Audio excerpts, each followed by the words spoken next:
你大廈係咪每年都會檢查呢？係啊，都有定期檢查嘅，因為其實定期檢查先知個 lift 會有啲咩問題啊嘛。即係例如啲零件損耗啊之類嗰啲，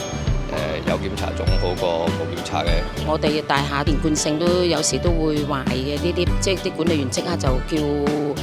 管理公司嚟維修咯。因為我哋大廈都有貼出嚟，希望即係宣傳多啲咯，咁啊即係俾啲人有啲意識啲咯。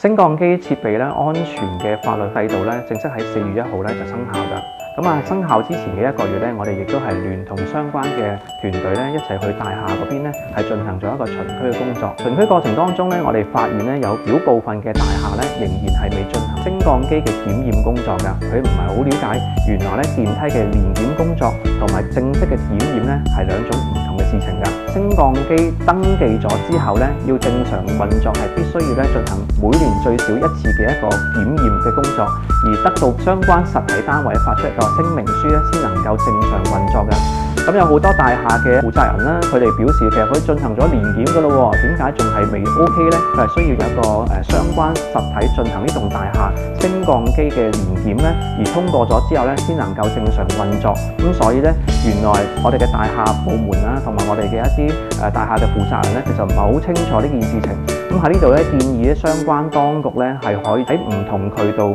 進行多啲嘅宣傳啦，讓到我哋市民知道㗎。政府嘅呢一個法律法規咧，其實係希望咧我哋嘅市民啦多啲關心我哋大廈當中嘅升降機嘅安全啦，及早去進行個維修㗎。咁我哋喺呢度咧都希望咧相關當局可以就住一啲仲未檢驗嘅單位或者大廈咧係可以盡早及時去進行檢查嘅。咁希望大家咧喺使用電梯嘅時候能夠安全安心去使用嘅。